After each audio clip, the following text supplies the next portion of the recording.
Welcome to the Drapery, Dr. Chris Baker, DC. Got a fresh take on the format here. New deck tech. Calling this deck Orzhov Anti-Heroic Heroic. Basically, after Boros Heroic has been dominating and I really been trying to find a way to interact with it, the best thing I could come up with was using Blood Crazed Hoplite as the way to shrink heroic creatures that get out of control, and other heroic decks don't have tons of removal, so I can play the same kind of game and just cantrip like crazy with a Scourge Mark, Josemai Heliod, Defiant Strike to grow them and shrink the opposing team. And then my guys are bigger. That was my strategy. It's not even that much different, but I think this deck should do really well against other heroic decks, because they come in all different varieties. But it's basically aggro combo deck, just like Boros Heroic. Only 18 lands, and we're two color decks, so we do need 4 Scoured Bands, 4 Evolving Wilds. Despite coming to play tapped, it's really important to be able to have both of our colors by turn 2. A lot of the games, sometimes we want to go turn 1 Trailblazer, turn 2 Scourge Market, and bash for 2. Get the beats started. Almost every card is the same that I'm having in my current Boros Heroic list. For this one, I like having a couple Hopeful Eidolon main. I think it's just really powerful to be able to gain life and really change the race and math. Without this card, you don't really have any ability to gain life. You could play Eternal Thirst, but the body that this leaves behind is pretty relevant. Sometimes you can just play it on turn 1 and get some damage in. Also, we're not really killing any creatures, so the ability on Eternal Thirst I think is best in a deck that's at least got removal, so you can grow your guy a little bit. So yeah, this card's been pretty solid. One of Johnny's Presents to complement the suite of 4 God's Willing, 4 Feet of Resistance. Can get pretty nasty if the game goes late and target multiple creatures. Should it be the case? Couple Bondkins I'm definitely sold on. Actually, probably just one. If I was going to make some changes, I'd probably just leave 1 in the main. I like having 1 in the main. This deck just never has enough mana to really use the Outlast ability. You almost always want to attack and then play another creature or play another cantrip spell. So 2 in play is just like you're getting a 2-mana 2/1, and that's about it. Because even when you Outlast, it only gives it 2 toughness, so it still dies to a lot of things easily. And even when you Outlast again, only 3 toughness still dies to a lot of things like Magma Spray and then Lightning Strike. So not the best.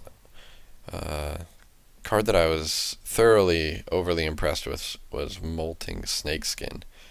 It's, I think, almost just a better Inferno Fist. It's cheaper. It gives the 2-point power boost, so with a hero creature it gives it +3/+1.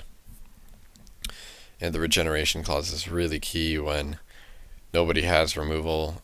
Flesh to Dust is the only thing that can kill this and stop the regeneration clause. I guess Rage of Perforos, but nobody plays that.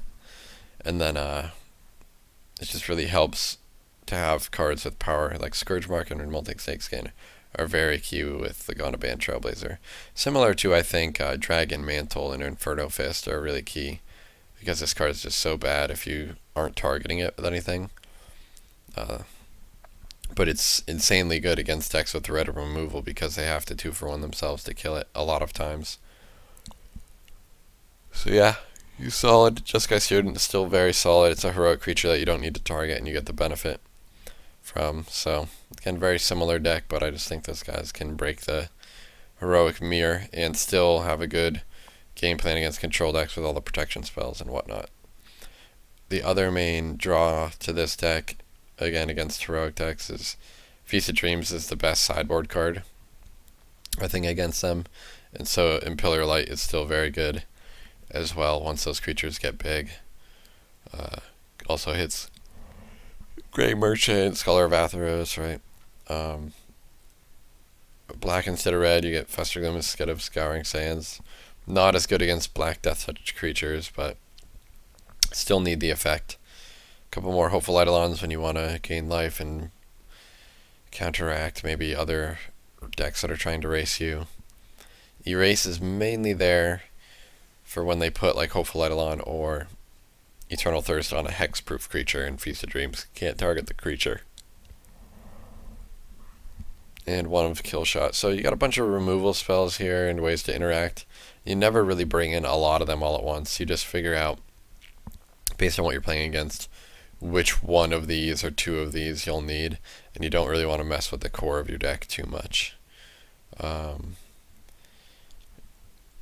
Other cards, let's see. If I had to change the deck at all, I would take out one of these Bondkins and put in the third Snakeskin. Snakeskin was solid.